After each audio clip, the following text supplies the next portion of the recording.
세계적 석학 3인방이 만든 책을 가지고 왔어요. 네. 이 책은 노이즈 생각의 잡음이라는 책인데요. 생각에 관한 생각을 잇는 행동경제학 지혜의 확장판. 판단이 있는 곳에 잡음이 있다. 어떻게 잡음을 줄일 것인가. 노이즈, 생각의 잡음. 안녕하세요. 들어는 봤지만 읽지는 못한 당신을 위한 다독다독 책장을 열겠습니다. 네, 안녕하세요. 안녕하세요. 와! 네, 안녕하세요. 네. 네, 오늘은 좀 힘을 내서 해야 될 것 같아요. 아, 저희가 오늘 굉장히 두꺼운 책을 가지고 왔고요. 오랜만에. 네, 네, 그리고 생각에 관한 생각. 네. 저희가 지난번에 다루기도 했고 또 넛지에 대해서도 다루기도 했었잖아요. 네. 넛지 플러스 생각에 관한 생각 플러스 행동 설계자들, 정말 세계적 석학 3인방이 만든 책을 가지고 왔어요. 네. 이 책은 노이즈 생각의 잡음이라는 책인데요. 노벨 경제학상을 수상한 행동 경제학의 창시자 데니얼 카너먼, 그리고 전략적 의사결정 분야의 세계적 권위자 올리비에 시보니, 세계적인 정책 전문가이자 탁월한 법학자 캐스 선스타인, 이 세 분이 어떻게 하면 판단할 때 잡음을 없앨 것인가에 대해서 연구하고 그 결과를 책에 담았습니다. 네. 참 지난 데니얼 카너먼의 전작인 생각에 관한 생각도 네. 야, 대단하다. 어떻게 이런 것들을 정리해냈을까. 그렇죠. 그런 생각하면서 봤는데 이 책은 더 집요하게 또 뭔가를 찾아서 정리해놓은 책이라 네. 진짜 이분은 진짜 대단하다. 천재다. 이런 생각을 하면서 읽었던 책인 것 같아요. 네. 그리고 전작 같은 경우는 혼자 연구한, 물론 이제 그런 연구회가 있었겠지만 네. 단독 조서였는데, 이번에는 조금 더 그 영역을 확대해서 세무련 전문가가 같이 쓴 것들이잖아요. 그래서 아마 사례라든지 뭐 깊이라든지 이런 것들을 조금 더 많이 보완하지 않았을까, 네, 그런 생각이 들기도 합니다. 네.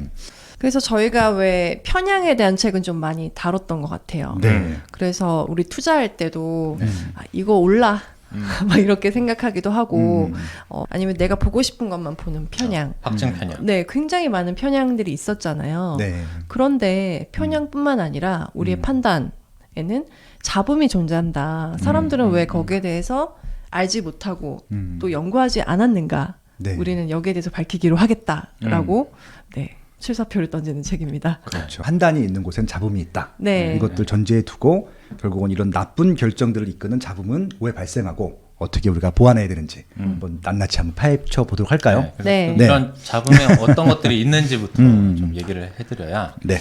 대략 이런 것들을 잡음이라고 하는구나 라고 좀 아실 수 있을 것 같기도 해요. 네. 네. 그래서 책에서 나온 그 잡음의 사례들부터 좀 먼저 얘기를 하면 네. 예를 네. 들면 이런 겁니다. 네. 의사 선생님이 환자를 판단을 해요. 네. 맞아요. 환자의 증상을 판단을 하는데 근데 각 의사마다 이 사람을 진단했을 때 판단한 결과는 다 달라요. 맞아요. 어떤 사람은 이 사람이 암이라고 그러고 어떤 사람은 결핵이라고 그러고 어떤 사람은 폐렴 이런 거라고 그러고 이게 다 의사마다 판단이 제각각이라는 거죠. 왜 이런 판단이 다 달라지는가. 네.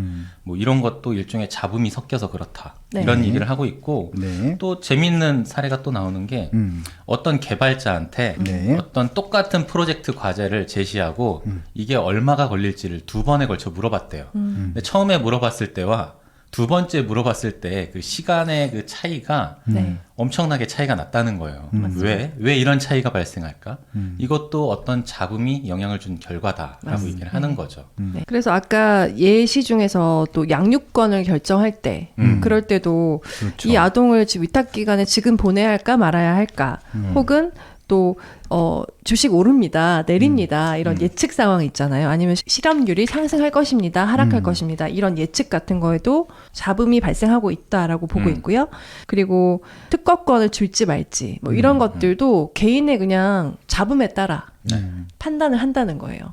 그러면 이 판단에 대해서 정말 좀 섬세하게 하나하나 잡음을 좀 찾아가보자. 네. 라는 얘기를 하고 있고, 일부에서는 이제 판단하면 판단을 하는 가장 대표적인 직업 중에 하나가 판사라는 직업이잖아요. 그렇죠. 그래서 젖지네. 예, 저희도 예.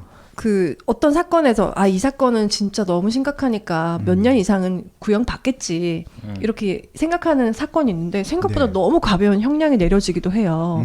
그러면 이게 어떻게, 무슨 근거로 어떻게 된 거야? 라는 생각을 하게 되거든요. 그러니까 이게 이제 조건이 거의 똑같은데, 그러니까 그러니까요. 똑같은 결과가 나와야 될 판단들이 어떤 때는 말씀하신 판사 같은 경우가 중형을 내리고 네. 어떤 때는 가벼운 형량을 내리고 똑같은 조건인데 맞아요. 그럴 때만 이제 판사의 기준이 뭔가 거기에 잡음이 꼈다 이런 말씀을 하는 것들이죠. 네. 네. 그러니까 보면 진짜 늘 이상하다고 생각할 때가 많았던 것 같기도 해요. 우리도 이제 알게 모르게 어떤 법의 결정된 내역을 보고 있으면 아니 왜 지난번에 똑같은 범죄를 저지른 사람은 저렇게 가벼운 처벌을 받았는데 이번엔 또 왜 중형이고 또 왜 이렇게 달라지는 거지? 판단 기준이 뭐지? 이런 생각을 할 때가 우리도 있잖아요. 그렇죠. 네. 그리고 드라마 같은 거 보면 저 사람은 중형을 내리기로 유명한 판사야. 뭐 그런 식으로 나오고 아니면 또 책에 굉장히 많이 읽었던 거는 이제 점심을 먹고 나서와 배고프기 전에 그런 그 형량을 내리는 게 다르다. 배가 고플 때는 더 가혹하게 형을 내리고 네. 배가 좀 부르고 좀 오후에 나른해지면 그냥 오케이 이렇게 하면 형량이 좀 가벼워진다는 거예요. 그런 게 사실로 존재한다는 거죠. 저는 그 판사 얘기하면서 그런 잡음의 어떤 케이스를 얘기할 때 방금 전에 그 배고픔을 하나 네. 예를 든 것과 네. 또 하나 보면서 정말 이런다고 생각한 게 있는데 예를 들어 지역의 축구팀이 맞아요. 이기거나 질 수 있잖아요. 근데 지고 난 다음 월요일의 판결은 굉장히 가혹해지는 경향이 있대요. 이것도 수많은 네. 데이터들을 가지고 판결 그렇죠, 결과를 그렇죠. 가지고 자기들이 이제 분석을 해봤을 때 그렇다는 거예요. 심기가 매우 불편하거든요. 그러니까 본인의 기분 상태에 따라서 그러니까요. 판결의 결과가 매우 달라진다. 네. 그런 것들은 잡음이다라는 거죠. 그렇죠, 그렇죠. 그래서 약 1980년대쯤에 마빈 프랑켈 판사라는 분이 이건 아니지 않나? 어떻게 뭐 물건을 훔쳤다 그리고 뭐 강도짓을 했다 같은 죄를 저지른 사람이 이렇게 서로 다른 형량을 받을 수 있냐? 이거는 공정하지 않다, 정의롭지 않다라고 생각하신 거예요. 그래서 실험을 했어요. 실험했는데 어떤 사건을 판사 50명한테 보낸 거예요, 처음에. 그런데 어떤 판사들은 1년을 주고 어떤 사람은 10년을 구형한 거예요. 그런 식으로 나중에는 이 실험을 훨씬 더 크게 했거든요. 근데 이 역시도 만약에 7년 구형이 이제 평균이었다면 한 4년 정도가 플러스 마이너스로 차이가 났다는 거예요. 굉장히 큰 거죠. 그러면은 이제 3년을 구형하기도 하고 네. 10년을 구형하기도 한 거예요. 같은 사건에 대해서. 그렇죠. 그러니까 이거는 아니다. 그래서 어떻게 하면 이런 잡음을 없앨 수 있을까? 혹독한 판사와 너그러운 판사의 이 차이를 네. 어떻게 하면 없앨 수 있을까? 그러니까 이게 이제 고민하신 표준 거예요. 편차가 굉장히 벌어져 있다는 것들이고 네. 책의 내용에 보면 용어를 이제 변산성이라는 용어를 쓰는데 바로 이제 이것들을 줄이기 위한 노력들을 네. 하는 것들이거든요. 네. 지금 저희가 얘기한 사례가 주로 이제 법의 판단 뭐 이런 거를 얘기를 해서 방송을 들으시는 분이 뭐 나는 뭐 그런 일을 겪을 일이 없는데 그게 뭐 나랑 무슨 상관이야 이렇게 그렇죠, 생각하실 그렇죠. 수도 있을 것 같아서 네. 다른 구체적인 사례들을 몇 개 또 말씀드리면 그렇죠. 예를 들면 뭐 인사 평가 같은 거 할 때도 직장 생활을 다들 하실 테니까 맞습니다. 그것도 그 사람의 그날 컨디션에 따라서 그날 아침에 날씨가 맑았냐 흐렸냐에 따라서 이런 사소한 것들로 인해서 그 사람의 인사고과가 달라지기도 한다. 그런 실험 결과도 있고 또 하나는 뭐 예를 들면 이런 거예요.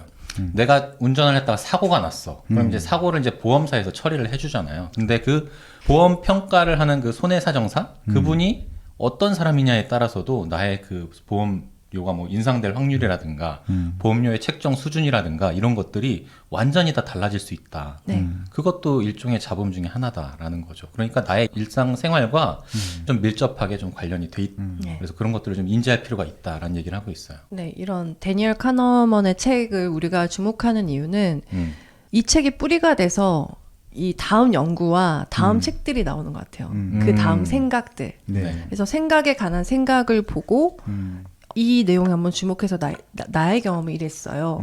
혹은 이걸 투자에 접목시켜서 생각해 보니까 이랬어요. 이런 식으로 이후에 그런 뿌리가 돼서 계속 책이 나오더라고요. 생각이 계속 나오고. 근데 노이즈 역시도 왜 사람들이 잡음에 대해서 너무 인식을 안 하고 있을까?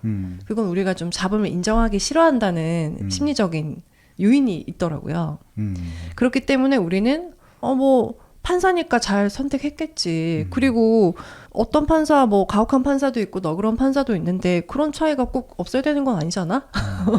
그렇게 생각할 수도 있잖아요. 그렇죠. 그러니까 그 다름을 막 꼬치꼬치 캐묻기가 싫었던 거죠. 사람들이. 아니 또 근본적인 네, 불편했던 거죠. 지금 네. 이제 로사님께서 말씀하신 것은 이제 결과론적으로 네. 그렇게 좀 판단하고 있다는 것들이고 잡음이 어려운 것은 눈에 안 보이기 때문에 그런 맞아요. 것들이에요. 그러니까 네. 이제 편향과 잡음 아까 말씀드렸는데 편향은 그냥 누구나 다 알 수 있어요. 눈에 보입니다. 그러니까 이건 다 아는 거예요. 근데 잡음 같은 경우는 이게 저 사람이 왜 저렇게 판단하는지 우리가 겉으로 봐서는 알 수가 없는 부분들이 있는 그렇죠. 것들이죠. 그러니까 이게 연구가 필요했던 것들이고 이것들을 이제 어떻게 하면은 좀 이렇게 나올 수밖에 없었던 이유를 알아서 하다 못해 이제 방지할 수 있는 그런 것들을 아마 제시하고 싶었던 게 아마 네. 카나만의 생각이었던 것 같아요. 그리고 우리가 좀 통계적으로 통합적으로 볼 수가 없잖아요. 그렇죠. 우리는 나의 교통사고와 나와 비슷한 어떤 사례들을 싹 다 몰아서 그거를 판단할 수 없잖아요. 그렇죠. 볼 수도 그러니까 없죠. 빅데이터를 적용하기도 쉽지 않은 분야예요. 그래서 내가 보험금 나는 900만 원이 나왔는데 저 사람은 1,800만 원, 이 사람은 700만 원 나왔어. 그런 걸 모르는 거예요. 그냥 그렇죠. 내가 그렇게 판단을 받았으면 그런 거구나. 판사님이 나한테 몇 년 형을 구형하면 억울합니다라고 얘기하지만 그거는 그냥 너는 억울하겠지라고 그냥 끝나는 거잖아요. 맞아요. 근데 딱 이런 수준의 범죄를 했을 때 굉장히 다른 경우가 있다라는 것을 이제 어떤 학자들이 이제 포착을 하고 연구를 하기 시작한 거죠. 예. 맞습니다. 그래서 이 편향적인 것들은 통계적인 빅데이터 가지고 우리가 예방을 할 수가 있는데 잡음은 예측을 할 수 없기 때문에 통계적인 것들을 활용하기보다는 뭔가 좀 별도의 좀 어떻게 방법들이 필요한 것이라고 생각이 네. 되는 거죠. 예. 그래서 처음 데니얼 카너먼이 잡음? 나는 굉장히 편향에 대해서 연구를 한 책을 냈었고 논문을 써왔는데 네. 잡음에 좀 집중해 봐야겠다라고 그렇죠. 계기가 된 이유가